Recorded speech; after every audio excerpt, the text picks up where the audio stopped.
Breaking news, breaking news, breaking news, my peeps. Yes, sirree. The Integrity Commission is on a roll.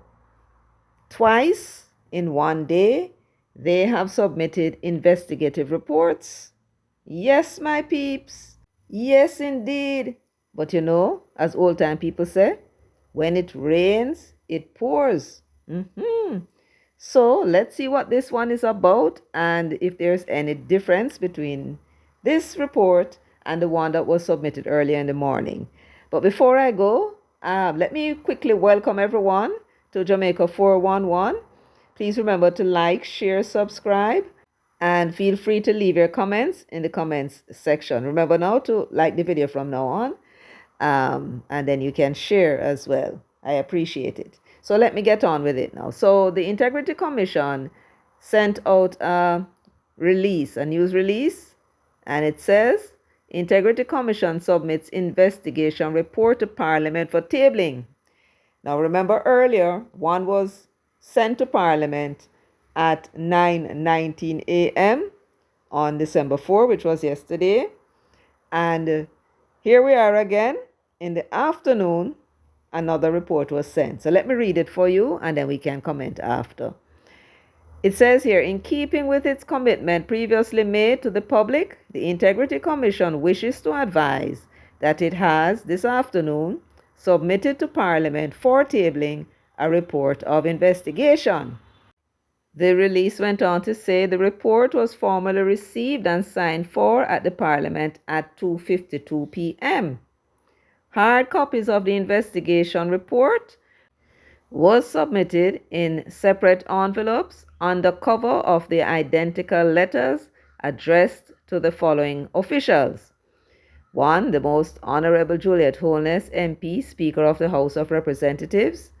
2. Senator the Honorable Tom Tavares Finson, President of the Senate. And 3. Miss Colleen Lowe, Clerk to the Houses of Parliament. A USB flash drive containing electronic PDF copies of all documentation submitted was also conveyed for the attention of the clerk to the houses. The Integrity Commission anticipates that its investigation report, which was submitted pursuant to and in accordance with Section 54 of the Integrity Commission Act, will be tabled in the Parliament as soon as possible. Section 54(4) of the Integrity Commission Act provides that where the report from the Director of Investigation to the Commission has a recommendation under subsection 3, the Commission shall submit it to the Parliament for tabling. And that's the end of the release. Now, there is something different about this particular investigation report which was submitted to the Parliament from the one that was submitted yesterday morning. Yes, let me show you what it is. So this was the report that was sent to the Parliament earlier yesterday morning, December 4, and this is what it says. That in keeping with its commitment previously made to the public, the Integrity Commission wishes to advise that it has today submitted to Parliament for tabling a report of investigation and an associated indicative ruling of its Director of Corruption Prosecution. Look at the one that was sent yesterday afternoon. Now, as you can see, this is the one that was sent in the afternoon. As you can see, there is no reference whatsoever that an indicative ruling was sent as well. So what they are saying here is that they are sending an investigation report, right, to the Parliament, but there was not an indicative ruling from the Director of Corruption Prosecution attached. Now that has a meaning, and let me see if I can let the Director of Investigation himself explain it to you, because that question was asked, or a similar question was asked of him in the Parliament when last the IC was before the Parliament, and that was October 15, 2024, when the commissioners and the directors of the Integrity Commission appeared before the Integrity Commission Oversight Committee in Parliament. So let me find a clip for you and let you have a listen. Yes, a report that comes to Parliament is the report of the Director of Investigation. That's how it's done in the law. The law provides for the Director of Investigation to investigate and to report. A report is passed to the Executive Director to be passed to the Commission. The Commission looks at the report and tries to ensure that there are no misstatements, but it's not the Commission's report as such. It is the Director of Investigation, and we, according to the law, are the body that are supposed to pass it on to Parliament. So it should not be thought that the report is one crafted by the commissioners. Not at all. But at the same time, we ensure to make sure that the Director of Investigation is acting within the law.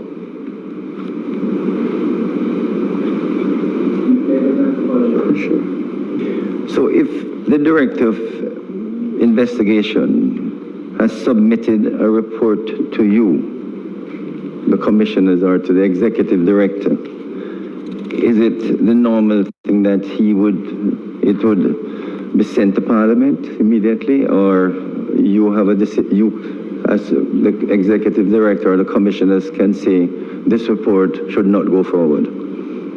Well, we have not had that situation as far as I can recall. But let's go back to the beginning of this commission.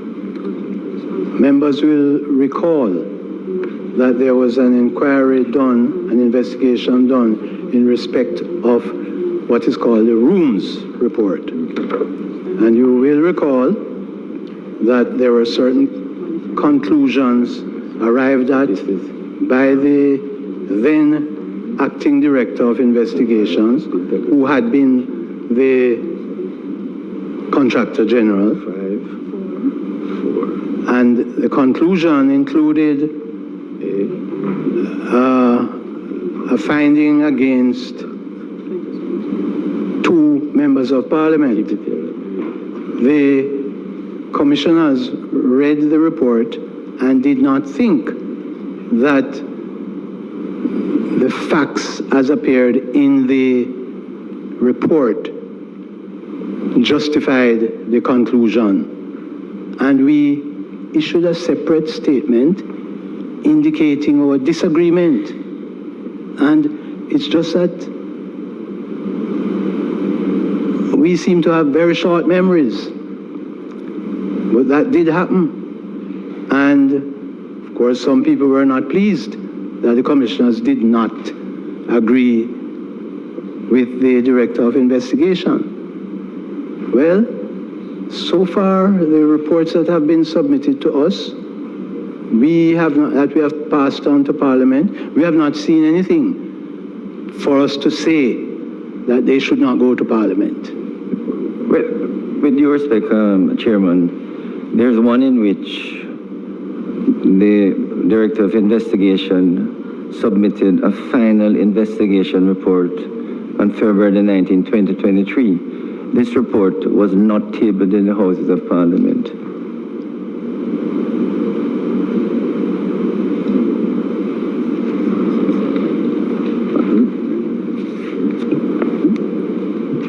I mean, this is coming from a report you sent to us. Thank you very much, Chairman and members. Good morning. The provision that governs the tabling of reports in Parliament, or the treatment of reports generally, is Section 54 of the Integrity Commission Act. Only certain reports are required under that section to be sent to Parliament for tabling. So, for example, if During the course of the investigation, the Director of Investigation is of the view that there is insufficient evidence to continue the investigation. What happens is that the Director will terminate the investigation and issue findings to the Commission. That report is not tabled. The other category of investigation reports would be investigation reports that contain findings which are considered to be a breach of code or any law or an act of corruption. That category of report, having been sent to the Commission, would thereafter be tabled. If it's only a breach of code, it would go directly to the commissioners, then to Parliament. If there is a breach of law and there is a recommendation to be sent to the Director of Corruption Prosecution, the report is referred on to the Director of Corruption Prosecution together with the file, and having completed her ruling, that would be sent back to the Commission, and it is then sent to Parliament for tabling. Okay, so you've heard from the Director of Investigations himself. Whenever a report is the subject of an investigation and it's a breach of law, then that report is sent to the Director of Corruption Prosecution if there is a recommendation for prosecution. But what if at the conclusion of his investigation he finds that there is no cause for the referral to the corruption prosecution? In other words, there's no basis to continue the investigation. In that event, he would terminate the investigation and then send the report to the executive director, who would then send his report to the commission, and the commission would sign off on it, and that is where it ends. However, I seem to recall him being asked about the circumstances when such a report might be sent to Parliament, and if not him, somebody else said that the declarant can request that the information be sent to Parliament. You understand? Because for argument's sake, there may have been talk, and the declarant who is being investigated and being exonerated by the commission may want the people of Jamaica to know that he was exonerated, right? So in those circumstances, it would have to be requested and sent, and then they will send it to Parliament. Otherwise, if he closes his investigation and found that there was no wrongdoing on the part of the declarant, and it goes to the commission, it does not. They won't send it to Parliament. That's basically what he's saying. Now, you will recall that in the case of Andrew Holness, the Prime Minister, there was 2 investigations that actually took place. The first one was in 2022 when they were looking into the him having not declared 3 bank accounts. They asked him to come in. He gave an explanation, and the Director of Investigation came to the conclusion that there was no wrongdoing. He inadvertently left it off, and he completed his report in February, as you heard Delroy Chuck spoke about, February 2023, but that was not sent to Parliament, and Delroy Chuck wanted to know why, so that's why he gave that response, that the law does not require the commission to send such a report to the Parliament. That's basically what that was about. Now, I would therefore conclude, and we can conclude, that one of 2 things happened in the second report of investigation that was sent to Parliament without indicating that there was any indicative ruling on the part of the corruption prosecutor. There are 2 things that may have happened there. One, it's either a breach of code. You remember that the director said that whenever there's a breach of code, that goes to the statutory body, because a breach of code is about the statutory bodies, right? Mainly. So it goes to the statutory bodies, And then that report now would be sent to the commissioners, who would then send it to Parliament. So there is no need for the Director of Corruption Prosecution to be involved. So this one that was tabled yesterday at 2:52 p.m., December 4, that may well be one of those instances that the report is on a breach of code on the part of some public official in one of those public bodies. All right, great. The second possibility why there is no indicative ruling from the Director of Corruption Prosecution, which would suggest that the Director of Investigation had referred the matter to her because there's a criminal breach.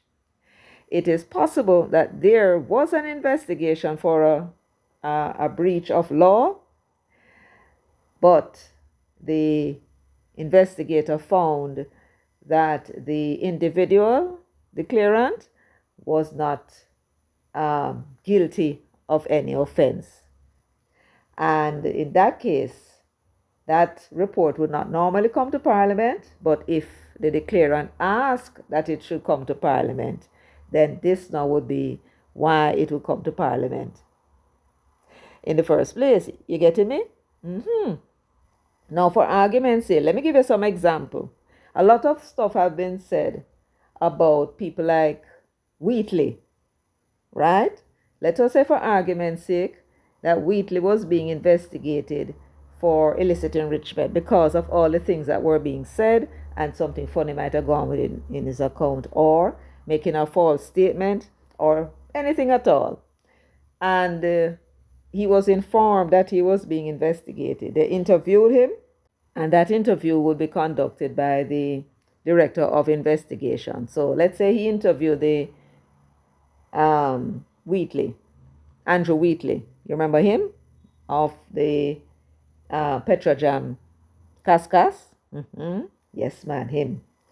So let us say, for argument's sake, at the conclusion of the investigation, the investigator says, well, I don't see where Wheatley did anything wrong. And that would normally be that. But Wheatley might want the advantage of having that report sent to Parliament, because that would now tell Jamaica, you see, then submit this and then submit that, and here my name is being cleared by the Integrity Commission. I wonder if you understand what I'm saying. That would also be true of other persons who are basically under a cloud of suspicion without any evidence, but you know how people are. And you know, sometimes it's politics and so on.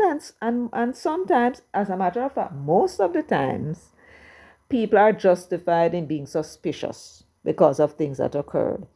In those circumstances, you may have somebody like a Philip Paulwell, who might have been investigated for whatever, and he might seek also, if his name is cleared by the Commission, to have that report sent to Parliament.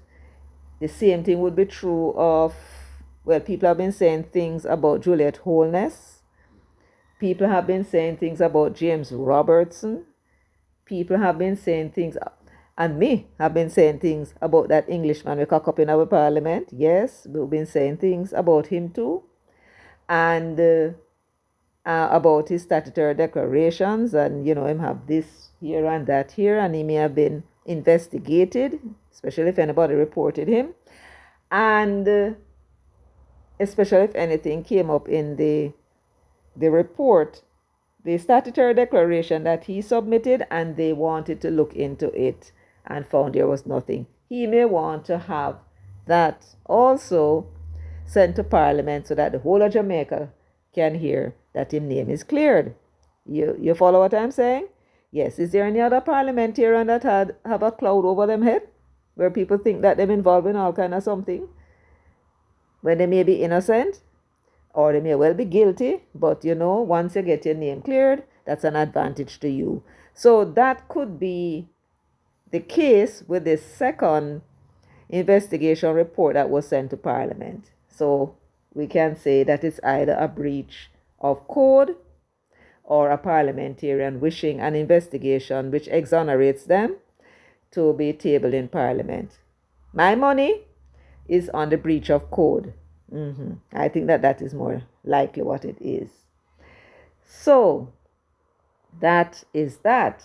Now, I couldn't help but notice something that Justice Panton said, Seymour Panton, in his reply. He was giving an example of that rooms investigation. Remember that rooms thing? I believe, if I remember right, that was where the beach was sold to Moon Palace, I believe it was, or one of them hotels that on the North Coast here in Ocherios, at a knockdown price. I think it's for nothing. It was valued 35 million. I think that that was what they were investigating. But Seymour Panton said, listen to what I'm saying now. In that case, whatever it was that that room's investigation was about, according to him, the facts did not support the conclusion. So the acting director of investigation, they never had a director of investigation at the time. So they had the contractor general acted in the position as director of investigations. And he investigated the matter and he presented his evidence in his report. It was sent to the commission for them to sign off on it and then send the report to Parliament for tabling. When the commission looked at the report, they came to the conclusion that the evidence that was provided in the report did not support the conclusion of the acting director of investigation. Now, isn't that extraordinary? In other words, how the hell did he come to whatever conclusion that he had come to? How did he come to that conclusion when it was not supported by evidence? And look at where this man is coming from. The Contractor General's Department. The same as Greg Christie, the same as Craig Beresford. Yeah, man, you remember him, right? That's the one where they want to lock up Portia in our cabinet because he asked for information on some contract and it wasn't coming to him at the rate of speed that he was hoping. So he asked wrote to the DPP and asked the DPP to prosecute the whole of them. Yes, him, coming from the Contractor General's Department. And it is these people, not so much the Greg Christie, because he's there just passing paper along, right? Now, he has no control over any one of the persons below him. I mean, in terms of the investigator or the director of information and complaints, who is Mr. Beresford. Yes, the one who don't want to lock up Portia in our cabinet. Right? And they're the ones that are giving the problems. How you can have an investigation into an allegation of what? Was it corruption? And you found some evidence. And you are coming to a conclusion that the evidence that you presented, the evidence that you found and dug up, did not support that conclusion. What the hell that says about you?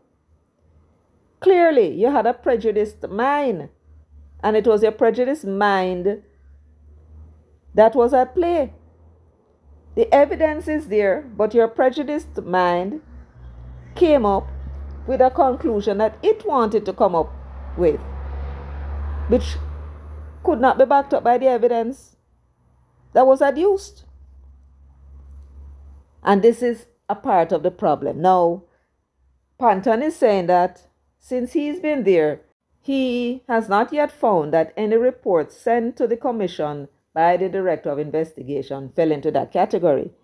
So he's saying basically that this young fellow you're looking at, Stevenson, Kevon Stevenson, who is the director of the investigation, has sent report.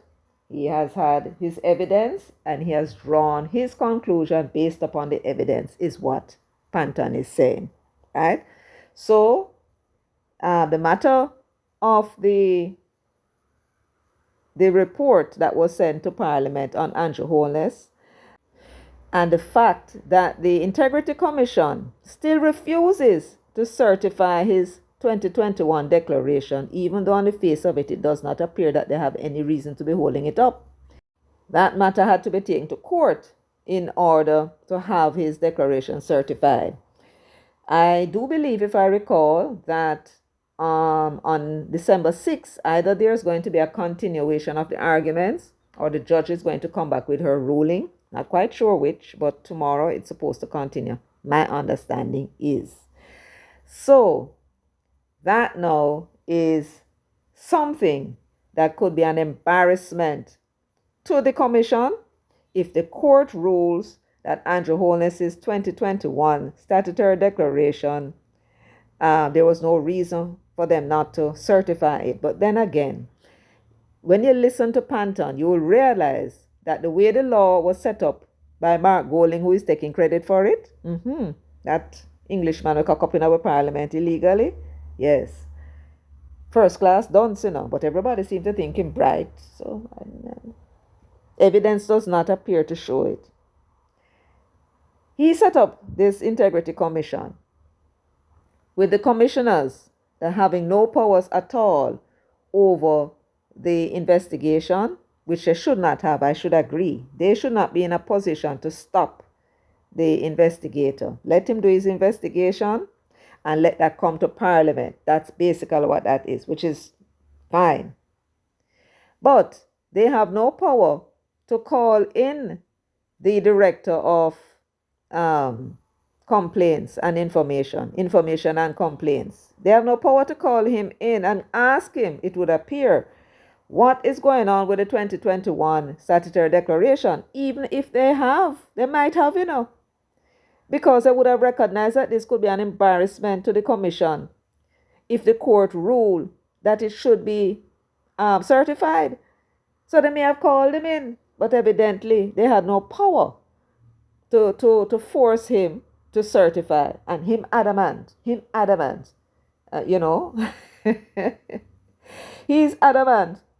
right, that him not going to certify unless the FID look into it. Now the FID is supposed to be looking into the 2022 declaration, where they said that Holness had an increase of $1.9 million in assets that was not justified by his lawful income. And that is what they're supposed to be investigating. The 2022 declaration, the 2021 declaration was only about the 4 accounts that they claim that he did not declare. And as it turned out, 2 of those accounts, his mother's accounts, did not have his name on it at all. The statements that was sent to the Director of Investigation by the Bank of Nova Scotia had only his mother's name alone on it. And that was what the Director of Corruption Prosecutions found out when it was referred to her, right? So only his father's account and the constituent's account was in play, because he was a joint holder on those 2 accounts. And based on his explanation, the Director of Corruption Prosecution concluded that when he gave an explanation, it now shifted the burden of proof to the prosecutor, and she had no evidence before her that would counteract what it is that Andrew told as a way of explanation. She realized that she could not win had she gone to court, and so she decided not to go ahead and prosecute, right?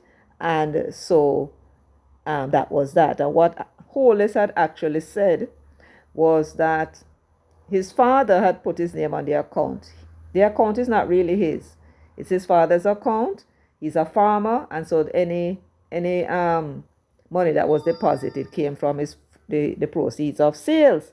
And when they checked it out, they found, based upon the statements, that appears to be the case. That's what the corruption prosecutor said. As for the account in which he was joint holder with a member of his constituency, Andrew Holness's explanation was that he did not recall how he became a joint holder in the first place, but that she was working at his office and it was the EOJ who was paying her. The EOJ, right, she was, doing that work. And when they looked into the statements of the account, they found no interaction whatsoever between Holness, where he deposited the money in the account, or she sent any money from the account to to his account or where he did so. No interaction between him and the account, and they found that all the payments that went into the account was from the EOJ, as he said. So again, the Director of Corruption Prosecution said that the burden now shifted to her, and the evidence that she had before her did not counteract. In other words, there was no evidence to say that this was not true, and therefore she could not proceed. And that is the reason why she decided not to prosecute in the case, or not to charge, recommend that he should be charged in this case. So that was that. Now, it means now that the 2021 declaration is now clear. There is no investigation for illicit enrichment, and because it did not arise until the 2022 declaration. So why is he not certifying that declaration? And that is a matter now that Andrew Holness carry on court. And if the court rule against them, it's going to be an embarrassment on the Integrity Commission. And they are going to have to come out and explain how it is that they saw the documents that were being filed, why it is that they did not take the opportunity to certify the declaration when they know they're not on strong legal ground, and cause this kind of controversy now to envelop the Integrity Commission. But that under something ago, as old time people would say, as something a come. So that is where I want to end it for today. Thank you so much for joining me. I think I may be thinking of putting out something later, but time will tell. But for now, remember to give the video a thumbs up, share, and of course, you're quite welcome to leave your comments in the comments section. So until next time, take good care of yourselves and walk good.